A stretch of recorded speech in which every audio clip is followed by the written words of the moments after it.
Now, a little bit of a story as we zoom in on the man of the hour here.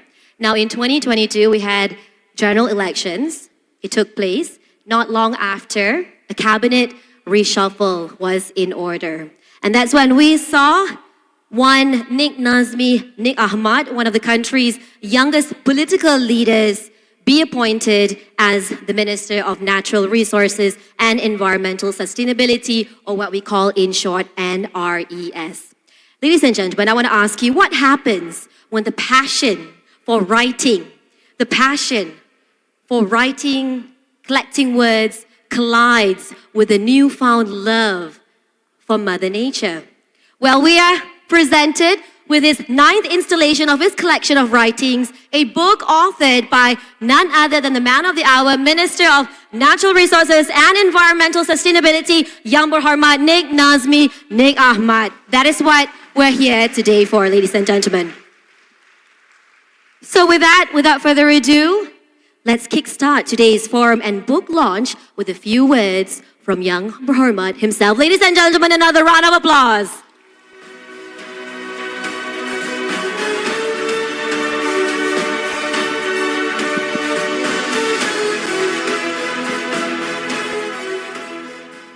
Assalamualaikum, salam sejahtera, very good afternoon.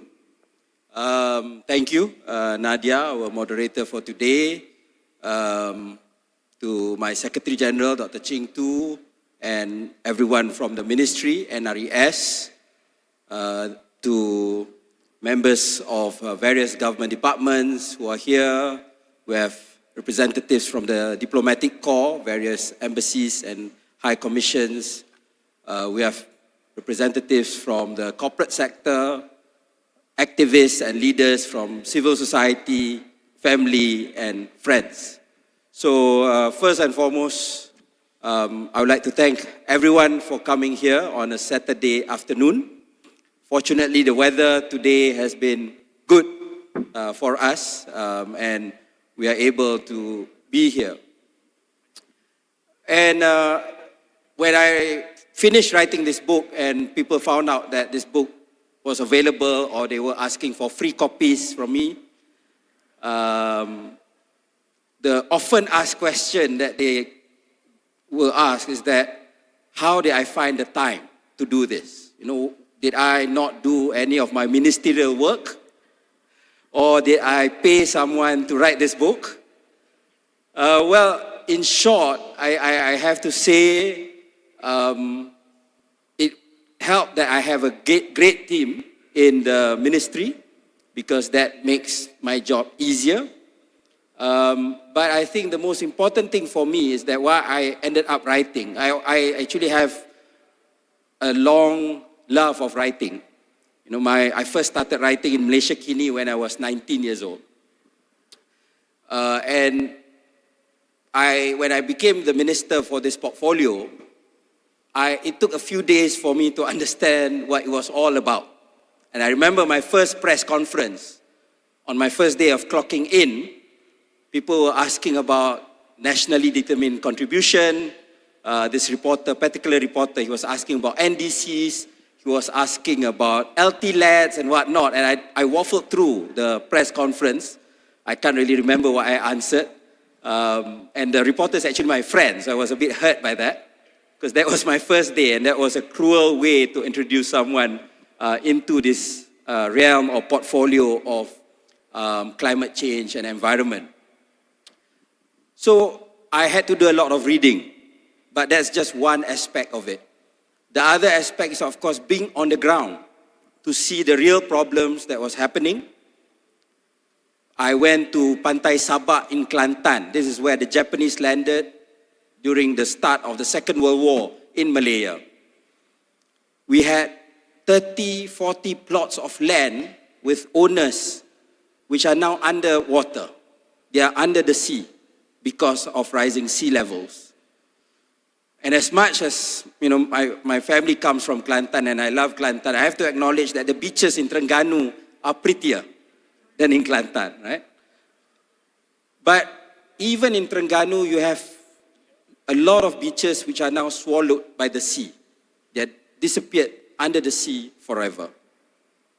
we have actually housing estates in Klang where the sea water is reaching into the drainage system because the water is getting higher and higher. So when you talk about climate change, it's something that is real and something that we can actually see it in front of our eyes. And it only took me, by holding this responsibility, that I was able to recognize this problem close hand. But I also learned a lot from people who have been leading this field, who have been handling this responsibility for many, many years. We have Tan Sri Jamila, Tan Sri Zakri, both of them are here today. They are renowned leaders in the sphere of biodiversity protection, climate change. But what also inspires me is that when I go to COP, when I go to the international conferences, is that I'm able to actually meet young Malaysians. In COP28, as far as I know, there might be younger Malaysians, but the youngest Malaysian who spoke on the stage was a 12-year-old boy. I didn't know what I was doing at 12 years old. I didn't have that opportunity, or neither did I think that I would be interested in this. But so we have a lot of young people who are also very much passionate about this. So I thought that the best way for me is to also to be able to tell the story about what we need to do and why is it important for us to protect our planet. Climate change, but also to protect nature and to protect the environment as a whole. Because often, we believe that just by having the scientific facts alone is enough for us to win the argument. But politicians all know that that's not the case. Simply by having facts on your side, it's not enough. What is important and what is crucial is to be able to tell the story right. How do you capture the imagination of the public? And obviously, when you go into a sector where there's this glossary of alphabet soups that, people struggle to understand, it's not easy. The challenge and the battle is to be able to make everyone relate to what you are talking about. And people understand, actually. Everyone is affected by floods.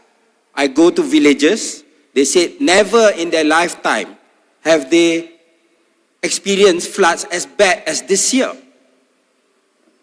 So, for example, when I met someone, I just came back from Kelantan, they said when they wanted to park their car, when the water was rising, the collective memory is that even in the worst flood of 1967, that this field was not affected. So they put their cars there. But this time around, the waters actually reached that level. So, people can understand that we are not facing something that is normal. As I like to say that even last year, if you read the news, 1,500 people died in the Holy Land in Mecca during the Hajj season because of heat-related illnesses. And that is a huge, huge number. Obviously, we know that, it's always hot. That people do die from heat strokes and whatnot. But this was an astoundingly big number. And even in our country, we've had cases where Malaysians die from heat strokes. And this is something that we don't often hear, but now we see it from year to year.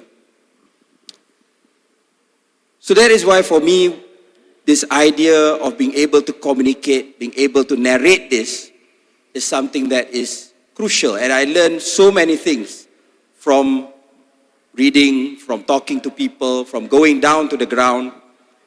And I try my best to put it in this book and to be able to make it as relatable as possible. And my mission is that if there's a future minister who will be in charge of this portfolio, who comes from a law background like I was, then they can pick up a book that can give them a primer, a basic primer of what it takes, of what needs to be understood when you want to be in charge of this portfolio.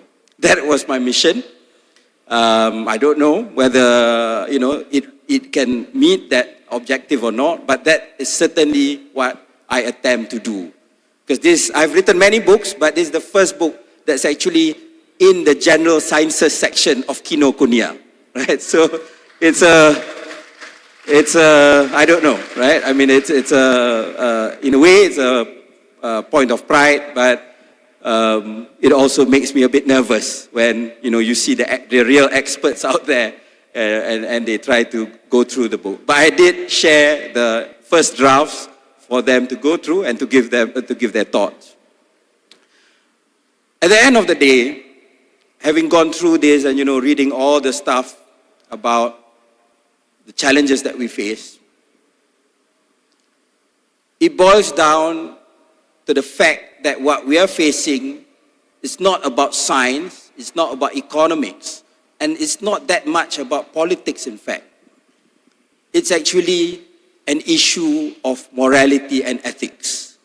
And I think that is where this quote by this American environmentalist, Gus Speth, and he said that, after many years, he used to think that the problem of the planet was about biodiversity loss, was about climate change. But then he came to realize that it was all about greed and apathy. And this is where we scientists, not me, right? He's saying that we scientists and lawyers do not have the answers to this. So I think this is where we need to reflect. And, once you go through, I had the honor of, talking to a few scholars. I met the former Grand Mufti of Egypt, Sheikh Ali Jum'ah, in Cairo last year. Then Sheikh Abdul Hakim Murad from Cambridge gave a talk in Bank Negara. And they were talking about the environment. And, while we may listen to these things being mentioned in sermons or in talks, but it's not spoken enough, I think. Because the lessons, whether it's from Islam or Christianity, the Pope has written a lot about this, for example, and you can see that in other Christian traditions as well, in Buddhism, in Hinduism. All the religions talk about the morality aspect of that man, we have to be responsible and we are accountable to a higher code, to a higher cause. It's not just about our greed.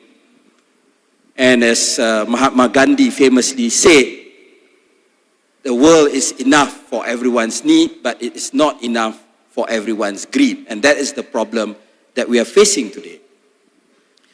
And when you look at that aspect of morality, that is why the issue of justice, planetary justice, is also important.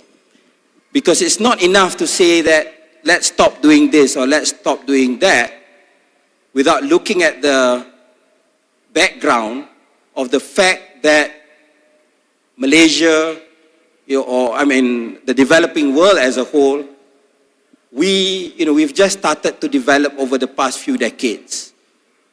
The developed world has had the privilege, the luxury of not only exploiting their resources, but also our resources. And they have attained this level of development. And this level of development is what the whole world wants to be part of. They want to enjoy the same level of development. And as a result, we see that we are going to face a crisis if we do not do things differently. Malaysia, for example, the current government, we have set our target for net zero to be latest by 2050, and that is a big target. We are putting a lot of ambitious targets in terms of energy transition, in terms of conserving our forests, and so on and so forth. But if the principle of planetary justice is not observed, you will not be able to get enough support from the rest of the developing world so that everyone can play their part in order to protect the planet. That is the challenge. So that has to be emphasized, and that has been our stand throughout in all the international conferences. That was the gist of the Prime Minister's speech when he spoke at the UN General Assembly for the first time as Prime Minister in 2023. And we will continue to hold on to that principle closely. But at the end of the day, there is the danger that you can face two segments of society. One are those who deny the existence of climate change. That one is, I guess, that one is a bit hard for us to convince them. But you also have those who know and accept the science of climate change, but they feel that we don't have enough time, or they feel that, we can't do much. So we might as well just accept our fate, resign to our fate, and enjoy what we have left with this planet. But that's not true, because we know that we have this opportunity at this point of time to save our planet. And if at the end of my book, I actually spoke about this, the best example is that if we've inherited a home, for many, many generations, our forefathers, our parents have been able to take care of this heirloom, this home, very well. They pass it down to us. But when it comes to our time and we see it burning, it does not make sense for us not to, obviously, one, to try and extinguish the fire. But worst case, we save ourselves, our family, by leaving the house, because that is the most important part, self-preservation. But when you're talking about this planet, unfortunately, there is no planet B. I don't think Elon Musk has figured out to create a new planet for every one of us here today. So we need to be able to take care of this planet. And if you look at the science, we have this window of opportunity to act. And that, I think, is the biggest tragedy of it all. If with this window of opportunity, we continue to bicker, we continue to deny, and we do not do enough. And we have seen lessons from the past, whether it was fighting lead poisoning, whether it was about protecting the ozone layer. We managed to succeed because the world acted together. So today, when it comes to protecting nature, to fighting climate change, and to protect our environment, I remain an optimist that if everyone, mankind as a whole, can work together, we'll be able to do that. So I don't want to say too much, because or not, you might not buy the book. So the rest you can buy and read from the book. Thank you for coming, and thank you for your support. And I would like to personally record my thanks first to my Secretary General, Dr. Ching Tu, and the entire team at NRES, because I've been fortunate to have a wonderful team in the ministry that I said, it makes my job much, much easier. I also have a wonderful team in my minister's office, a team that has also been able to help me to do my job well and also to work on this book. And obviously support from the activists who have, they have been my biggest critics, but they also, they give me good ideas, good lessons, and I always I try my best to keep an open channel to all members of civil society, because I've been on the other side before, right? So I understand your frustrations, your concerns, and I try my best to accommodate. As with regards to the businesses as well, I want you to be part of the solution, right? And I know that, I think most of the big corporations understand the need to do this. They understand that it's not about greenwashing. We have to do this right. So we really have to work together in order to achieve all these objectives. And of course, to my family, I think my wife, my parents, I really appreciate the support that they've given me, and particularly my parents, they've always reminded me about standing for what's right, for what I believe, and lastly, to read a lot of books. That's why my mother and father have taught me for many, many years, and I think that has sort of rubbed into me and made me into the reader and the writer that I am today. So thank you, and thank you to everyone who's supporting the launch of Saving the Planet today. Thank you very much.